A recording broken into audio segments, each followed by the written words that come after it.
Hey yo, c'est Moda, bienvenue dans un nouvel épisode. Aujourd'hui, on va parler de perte de poids, de transformation physique et surtout de combien de temps ça prend pour faire une transformation physique. Let's go. Ok, si t'es pas encore abonné, je t'invite à t'abonner maintenant sur la chaîne. Donc aujourd'hui, on va parler de transformation physique, un sujet qui m'agace un peu dans l'industrie du fitness parce qu'il y a beaucoup de mauvaises informations. Donc pourquoi j'ai voulu faire cette vidéo? Tout simplement parce que j'ai eu plusieurs conversations avec des clients avec qui je travaille et j'ai énormément de gens qui me sollicitent sur les réseaux sociaux, qui ont écouté un peu mon approche de la nutrition et qui me posent des questions. Le problème, c'est qu'il y a des idées qui sont complètement préconçues et erronées quand il s'agit de transformation physique. Donc, je vais élaborer tout ça de la manière suivante. Dans la première partie de la vidéo, je vais essayer de ramener quelques points clés, d'accord, sur les attentes que vous devriez avoir quand vous faites une perte de poids. C'est un coup de gueule quelque part. Et dans la deuxième partie, j'ai décidé de conceptualiser 5 personnages, 5 caractères qu'on retrouve souvent dans l'industrie du fitness qui viennent nous voir, nous les coachs, pour faire une transformation physique. Donc restez connectés jusqu'à la fin, vous allez peut-être vous sentir concerné par l'un de ces personnages. Ok, donc quand quelqu'un vient nous voir pour faire une transformation physique, les gens viennent nous voir et disent voilà, j'ai envie de perdre du poids, j'ai envie de perdre un certain nombre de kilos. Notre devoir en tant que coach, en tant que professionnel, eh bien c'est de dire à nos clients quand c'est réaliste ou quand ça n'est pas réaliste. Et malheureusement, sur les réseaux sociaux, eh bien, il y a plein d'arnaqueurs, il y a plein de diètes, miracles, etc. qui ont donné une idée erronée de ce facteur temps. Quand vous allez voir un coach pour une perte de poids, eh bien, vous allez vous retrouver face à 3 types de coach. Okay? Le premier coach, c'est celui qui va faire les choses bien, qui va vous dire réalistiquement ce qui est faisable, ce qui n'est pas faisable. Donc si vous venez et vous dites « Ah, j'ai envie de perdre 20 kilos en 2 mois », il va vous dire « Écoute, c'est pas faisable, du moins c'est pas sain, c'est pas la meilleure façon de voir les choses. On va essayer de faire un plan, designer un plan ensemble pour que tu puisses atteindre ton but sur le long terme. Okay? C'est ce que j'estime être un bon coach qui connaît la science, qui connaît toutes les variables à manipuler. Après, vous allez vous retrouver face à 2 coachs, 2 malfrats, des escrocs de l'industrie. Le premier coach qui n'y connaît absolument rien en perte de poids, en nutrition, ne sait pas aborder ce sujet et qui va simplement vous dire oui, viens t'entraîner avec moi. Il veut juste prendre votre argent et au bout d'un moment, vous entraînez, vous voyez qu'au final, vous n'avez pas de résultat. Le gars a simplement dit, ouais, il faut manger bien, ou mange pas ci, mange pas de fruits le soir, etc. Bref, au final, pas de résultat. Le deuxième malfrat que vous allez retrouver dans l'industrie du fitness, c'est celui qui va vous faire perdre du poids. C'est celui qui a beaucoup de photos avant, après sur son profil Instagram. Donc vous dites, ah ouais, ce qu'il fait, ça marche. Mais j'en parle souvent, on vous montre jamais la photo après. J'aborde ce sujet dans différentes vidéos, dans différents podcasts. D'ailleurs, j'ai fait une vidéo sur pourquoi vous reprenez du poids après des régimes intenses. Donc, je vous invite à aller checker ça sur YouTube. Et ce coach-là, eh bien, c'est celui qui va effectivement vous faire perdre du poids. Vous allez avoir vos photos avant, après. Extraordinaire, ça marche. Mais vous allez faire un régime très restrictif. Vous allez vous mettre dans des situations intenses et qui sont absolument pas nécessaires. Et au final, ça va vous causer plus de mal que de bien. Et la plupart des gens reprennent leur poids, comme je l'ai dit, qu'ils avaient initialement, ou alors encore plus de poids. Okay? Donc, comme vous le voyez, eh bien, la solution sur le court terme, c'est pas vraiment ce qui marche. Donc, il y a quelques points que j'aimerais éclaircir ici. Comme je l'ai dit, il faut avoir un but qui est réaliste. Et pour ce faire, il faut comprendre certaines choses. Des fois, on doit faire appel à un sens commun, mais le sens commun n'est pas vraiment là tant qu'on ne nous expose pas les faits. Alors, la première chose que j'aimerais dire, c'est qu'il faut prendre en considération une variable très importante qui est la fréquence d'entraînement. Qu'on soit clair, si vous vous entraînez 2 fois dans la semaine, eh bien, c'est ce que j'appelle de la maintenance. D'accord? Vous n'allez pas construire énormément, vous n'allez pas changer votre physique énormément. 2 entraînements par semaine, ça représente 1,2% de votre semaine, okay? En prenant en compte qu'un entraînement dure 1 heure, d'accord? Donc 1,2% de votre semaine sur l'échelle de la semaine, ça représente pas grand-chose. Alors oui, si vous êtes un débutant, si vous êtes en surpoids, vraiment, vous êtes obèse, eh bien, en changeant 2-3 variables, juste en faisant un peu plus d'exercice, eh bien, vous allez perdre du poids. C'est ce qu'on appelle les newbie gains. Mais vous allez voir que ça va vite s'arrêter au bout de 3, 4, 5, 6 mois. Les newbie gains, ça s'arrête. Donc, gardez ça en tête. S'entraîner 2 fois par semaine, c'est de la maintenance. Vous n'allez rien développer du tout. Il ne faut pas avoir d'attente extraordinaire si vous vous entraînez 2 fois par semaine. Ok, donc là, vous me demandez quel? Alors, si je m'entraîne 3 fois par semaine. 3 fois par semaine, eh bien, écoutez, c'est pas mal. Okay? 3 fois par semaine, on a un peu plus de fréquence, un stress répété sur certains muscles. Si tout le reste est agencé de la bonne façon, donc le lifestyle, la nourriture, etc., eh bien, on peut avoir une transformation physique qui est correcte. Mais encore une fois, selon les attentes qu'on a, eh bien, je dirais que même 3 fois par semaine, eh bien, c'est pas assez. Surtout si on prend en considération qu'on fait rien durant la journée et c'est uniquement ces 3 heures durant la semaine. Ça représente encore une fois pas grand-chose. Ok, alors est-ce qu'on doit s'entraîner 4 fois dans la semaine? Ok, 4 fois dans la semaine, selon mon expérience, c'est le sweet spot. Si on s'entraîne bien, si on a un entraînement structuré, encadré par un professionnel qui sait bien faire les choses, ou alors vous-même, si vous avez les connaissances nécessaires pour le faire, 4 fois dans la semaine, franchement, c'est bien. On peut bien structurer nos entraînements. On a un stimulus répété. On a juste encore les variables extérieures, le lifestyle, la nourriture, etc. C'est très important. Ça marche main dans la main. Donc 4 fois dans la semaine, si on veut faire une belle transformation physique, franchement, je trouve que c'est bien, encore une fois, si on prend les autres variables en considération. Mais que 4 fois dans la semaine à la salle et le reste, on néglige, eh bien, ça ne va pas fonctionner non plus. Et un truc que j'aimerais que les gens gardent en tête, c'est que il faut faire attention à qui on se compare. Souvent, on va se comparer à un physique qu'on a vu sur Instagram, un bodybuilder, d'accord, quelqu'un qui littéralement a consacré sa vie, ou du moins les 10 dernières années, les 15 dernières années, les 20 dernières années à construire son physique. On dit, ah, j'aimerais arriver à ça, ok? Et on a une idée qui est complètement faussée. Donc dites-vous ça, quand vous voyez quelqu'un sur Internet qui a construit un beau physique, eh bien ces personnes ont passé les 10 dernières années à s'entraîner, 15 dernières années, 20 dernières années. Et quand vous écoutez les grands bodybuilders dans leur domaine, eh bien ils vont vous dire en 15 ans, ils ont raté peut-être un entraînement.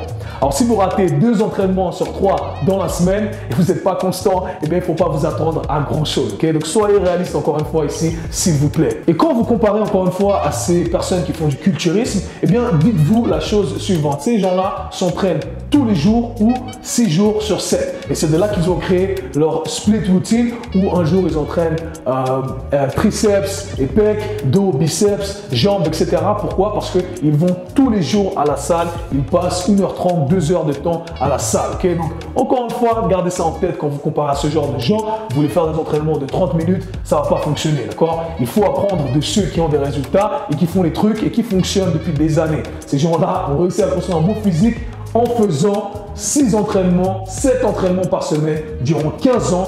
Ils sont restés constants, ils ont fait énormément de sacrifices. Il y en a qui ne mangent pas dehors, d'accord? Tout est millimétré, chaque repas, etc. Donc, si vous ne faites pas la même chose, eh bien, il ne faut pas vous attendre au même résultat. Et encore une fois, quand je parle de tout ce qui est millimétré, on parle de sommeil, on parle de quantité d'eau absorbée, on parle de nourriture, d'accord, qui est pesée, etc.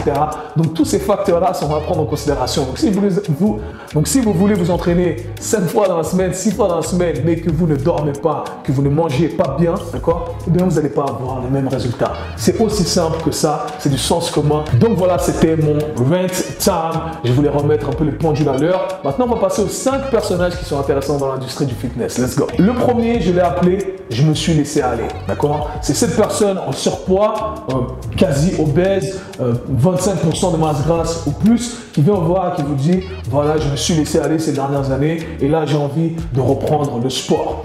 Alors, les caractéristiques de cette personne en général, c'est que voilà, elle mange mange beaucoup de snacks, mange dehors, des burgers, des cookies, etc.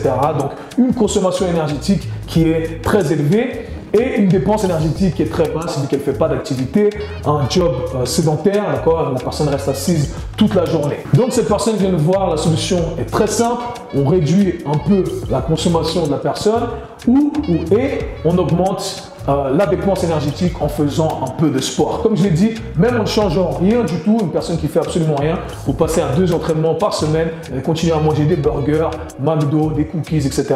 Au début, elle va perdre du poids. Donc extraordinaire, ça fonctionne, vous faites 2 entraînements par semaine, la personne a arrêté de manger ses cookies, elle perd du poids, bam, 2-3 mois, la personne a perdu 15 kilos parce qu'au début, c'est ce que j'appelle les newbie gains, vous perdez du poids, c'est très simple, facile. Mais au bout d'un moment, problème. Le problème, on atteint un plateau.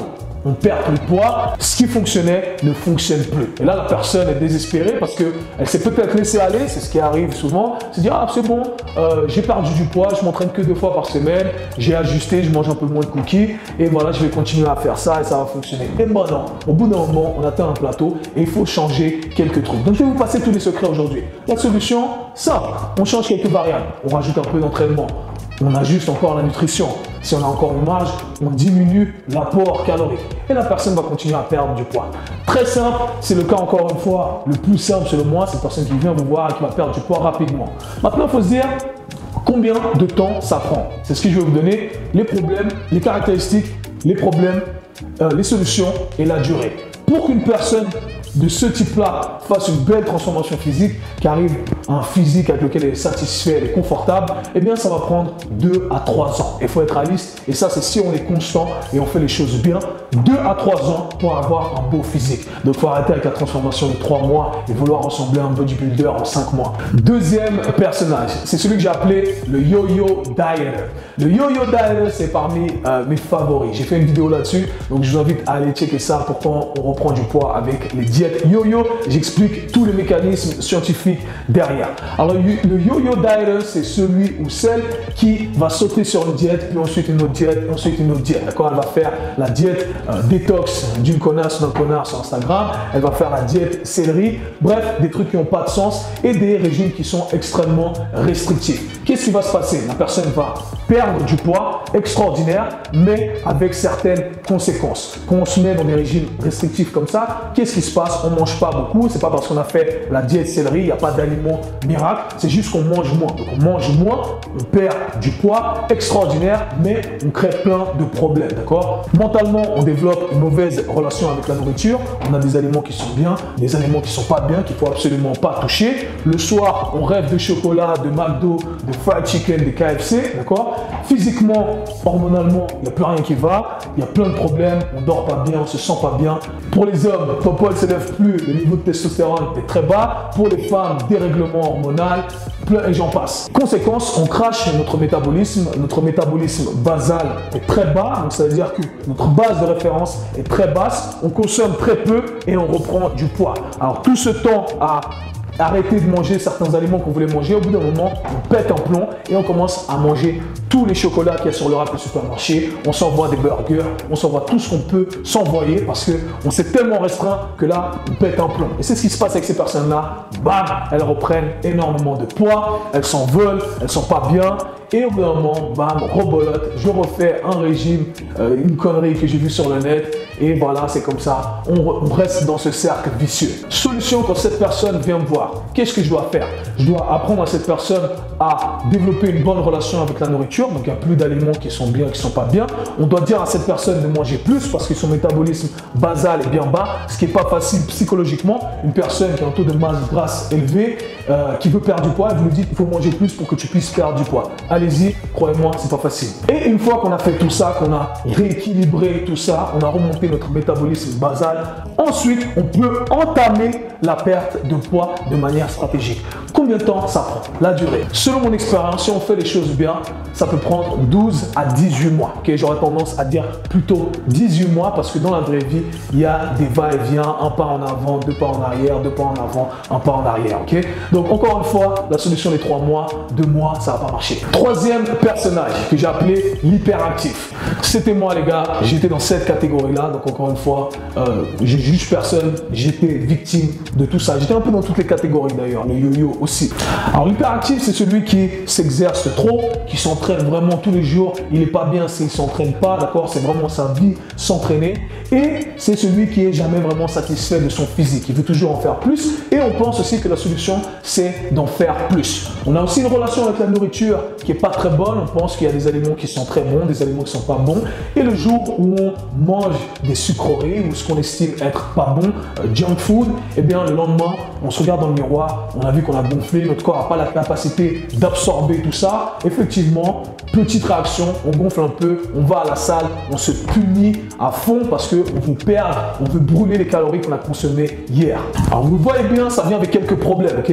Mauvaise relation avec la nourriture, mauvaise relation avec son corps. Et oui, ces personnes-là ont un beau physique. Quand vous les voyez, vous enviez leur physique. les abdos bien dessinés partout, mais à l'intérieur, il n'y a rien qui va. Des dérèglements, on ne mange pas assez pour l'activité qu'on fait, d'accord? On dépense énormément, mais on ne donne pas assez de ressources à notre corps pour qu'il puisse produire cette énergie. Donc, le corps doit faire le nécessaire pour arrêter certains processus, ok? Ça vient à un prix. Alors, faites attention quand vous voyez quelqu'un qui a un beau physique, ça ne veut pas dire qu'à l'intérieur, tout va bien. Encore une fois, c'était mon cas. Alors, solution, comment on approche ça? Première chose, on va dire à cette personne de s'entraîner moins. Encore une fois, un travail mental ici. Parce que ces personnes qui sont hyper actives, comme je l'étais, s'entraîner moins, c'est une catastrophe. Comment ça, je dois m'entraîner moins? Et dans la plupart des cas, encore une fois, avec notre expérience, on le sait, on s'entraîne moins et on a des meilleurs résultats après. Ok? Donc, c'est pas facile et c'est un point à aborder. Et on doit ensuite manger plus. De la même façon, on doit faire ce travail mental et dire à cette personne, hey, il faut manger plus parce que tu dépenses énormément et là, ça va pas. Ces personnes, souvent, voilà, parce qu'ils dépensent énormément, n'osent pas leur corps, on a plein de petites blessures, on a plein de trucs qui traînent, etc. Et juste le fait de réduire le volume de travail, s'arrêter sur la récupération, manger plus, eh bien, ça va résoudre déjà pas mal de problèmes. Alors, combien de temps ça prend pour faire ce genre de transformation avec ce personnage-là hyperactif? Selon mon expérience, ça prend 12 à 18 mois de la même façon. Pour mon cas, ça m'a pris plus qu'une année. Pour être super sec comme je voulais être l'été, eh bien, je m'entraînais à fond 2 fois par jour. Je mangeais de la dinde et de la pastèque. J'ai pas assez de nutriments. Mon seul but, c'est d'être super taillé. Et ça m'a pris une année et demie pour gentiment remonter, rebooster mon métabolisme basal jusqu'au point où j'avais encore un meilleur physique. J'étais plus sec, plus dessiné. J'avais plus de force, j'étais en bonne santé, je dormais bien, tout allait bien. Et en plus, je pouvais manger mes chocolats tous les soirs parce que c'est quelque chose que j'aimais bien. Et je vais essayer de mettre une photo. J'étais au top de ma forme en mangeant presque 5000 calories en m'entraînant 4 fois par semaine. Donc je m'entraîne moins, je mange plus, je vais mieux. Ça n'a pas de sens pour la plupart des gens, mais ça a pris une année et demie. Le quatrième, celui que j'aime particulièrement, le skinny fat. Le skinny fat, c'est celui qui a les caractéristiques suivantes. Il est plutôt maigre, il ou elle, d'accord? Plutôt maigre, mais il a cette couche de gras autour du ventre, d'accord? Mais le reste du corps est plutôt maigre. Cette personne, en général, elle veut prendre du muscle, d'accord? Et elle veut surtout avoir les abdos. Parce que c'est frustrant pour le skinny fat de dire, attends, je suis maigre partout. Normalement, les gens maigres ont les abdos, moi, j'ai pas les abdos. Donc, ces gens-là viennent vous voir pour avoir les abdos. Et il faut savoir que le skinny fat, c'est aussi un bon vivant. Donc, c'est quelqu'un qui s'entraîne plusieurs fois dans la semaine, mais qui aime bien sortir avec ses amis, il aime bien boire de l'alcool, manger des burgers, etc., etc. Donc, il n'a pas forcément tous les nutriments qu'il devrait avoir et surtout, il ne mange pas beaucoup. Alors, il boit, d'accord? Sa consommation vient principalement de junk food, de petits trucs ici et là, mais c'est pas vraiment équilibré, c'est pas vraiment structuré de la meilleure façon. Mais en termes de quantité d'énergie minérale, le skinny fat, il ne mange pas beaucoup. Il ne comprend pas, hein, mais je ne mange pas beaucoup, je m'entraîne, mais je n'ai pas les abdos et je ne construis pas de muscles. Problème. Solution. Comment on approche ça? Première chose à faire, on ajuste l'alimentation et le lifestyle. On apprend à la personne comment elle doit consommer, qu'est-ce qu'elle doit consommer en termes de ratio. Donc, c'est la première chose à faire. Et on va lui dire de manger plus. Encore une fois, tout un travail psychologique parce que, hey, je veux avoir les abdos, comment ça je dois manger plus, ok? Et n'oubliez pas, cette personne veut prendre du muscle, donc on va essayer de la mettre dans un surplus calorique léger pour qu'elle construise du muscle, on va se focaliser sur ça. Et une fois qu'on a ramené, encore une fois, notre métabolisme basal à une norme qu'on estime correcte, ensuite on peut cut et on peut entamer la perte de poids. Combien de temps ça prend? Selon mon expérience et selon ce qui est logique, et encore une fois, en prenant en considération que la plupart des gens, on parle de population générale, on ne parle pas de pro ici, eh bien ça va prendre entre 9 et 12 mois. Donc les transformations avant, après, 3 mois, encore ça, it ain't happening. Le cinquième personnage, c'est celui que j'ai appelé le juste milieu. Lui, c'est le bon deal, c'est le client parfait. C'est quelqu'un qui s'entraîne depuis plusieurs années, qui a déjà une bonne génétique, qui a un taux de masse grasse qui est relativement bas, qui consomme assez d'énergie, qui mange bien, qui a une bonne relation avec la nourriture, mais qui veut tout simplement entamer une perte de poids. Moi, je me considère être dans cette catégorie aujourd'hui, d'accord? Toute l'année, je suis fit, je suis en bonne santé, je mange bien, je mange beaucoup même, j'ai une bonne relation avec la nourriture. Et bien, cette personne, ça va être très facile de lui faire un régime. On entame un régime qui n'est pas très restrictif, pas très agressif non plus, d'accord? Pour un événement spécial, un mariage, un photoshoot, un show, peu importe. En 2-3 mois, c'est réglé. Mais ça, encore une fois, c'est le bon deal. Donc, si vous n'êtes pas dans cette catégorie-là de personnes qui a déjà un taux de masse grasse qui est bas, entre 10 et 15%, qui a une bonne génétique, qui s'entraîne depuis 15 ans, eh bien, il ne faut pas vous attendre à une transformation de 2-3 mois. Conclusion de cette longue vidéo. Ce n'est pas pour décourager qui que ce soit, c'est juste pour que vous soyez plus réaliste et que vous ajustiez vos attentes et que vous soyez heureux et satisfait dans le corps dans lequel vous êtes. Vous n'êtes pas obligé de ressembler à qui que ce soit. Et si vous voulez ressembler à un certain physique, eh bien, il faut savoir que ça vient avec des sacrifices. Et moi, ce que je vous invite à faire, c'est choisir l'option sur le long terme, d'accord, et pas les quick fixes. Ça ne va pas marcher. Vous allez perdre du poids rapidement, mais comme je l'ai expliqué, ça vient avec un prix. Vous voulez être dans une situation dans laquelle vous pouvez enlever votre t-shirt toute l'année, vous êtes confortable, ok? Moi, je suis dans cette situation, j'ai été dans les autres, c'est pas pour me mettre au-dessus de qui que ce soit, et ça m'a pris un moment, ok? Mais toute l'année, je suis fit, j'ai un taux de masse grasse qui est autour des 10%, et sans aucune restriction. Donc, vous voulez prendre le temps nécessaire pour arriver à ce stade-là. Et quand vous voyez des gens qui ont un physique extraordinaire, qui ont 8% de masse grasse, eh bien, ces gens-là doivent se mettre également dans des situations extrêmes. Pour certains, eh bien, ils ont choisi le bon papa et la bonne maman, d'accord? Et ils sont confortables dans un taux de masse grasse qui est bas. Mais, encore une fois, on a tous des corps différents. Alors, vous allez être confortable avec un certain pourcentage de masse grasse, avec un certain corps, avec un certain look. Et il faut être OK avec ça. OK? Donc, développez cette bonne relation avec votre corps. Ces gens-là qui se mettent dans les extrêmes, croyez-moi, vous ne les voyez pas le reste de l'année. Quand ils sont à la salle avec leur pull, OK? Je parle de bodybuilders qui font des photos, les gars qui font des photoshoots, ils sont avec leur pull et ils ne montrent pas leur corps quand ils ne sont pas super striés. D'accord? Ils sont gras, ils ressemblent à des saucissons. Donc, c'est à vous de décider à quoi vous voulez ressembler. Et encore une fois, le plus important, c'est que vous ayez une bonne relation avec la nourriture et une bonne santé mentale et physique. Donc, si vous avez aimé la vidéo, partagez-la. Il y a plein d'informations ici et j'espère vraiment que ça va vous aider. Si vous êtes passé par ce genre de perte de poids extrême, racontez votre histoire, laissez un commentaire et je me ferai un plaisir de partager avec vous. Peace.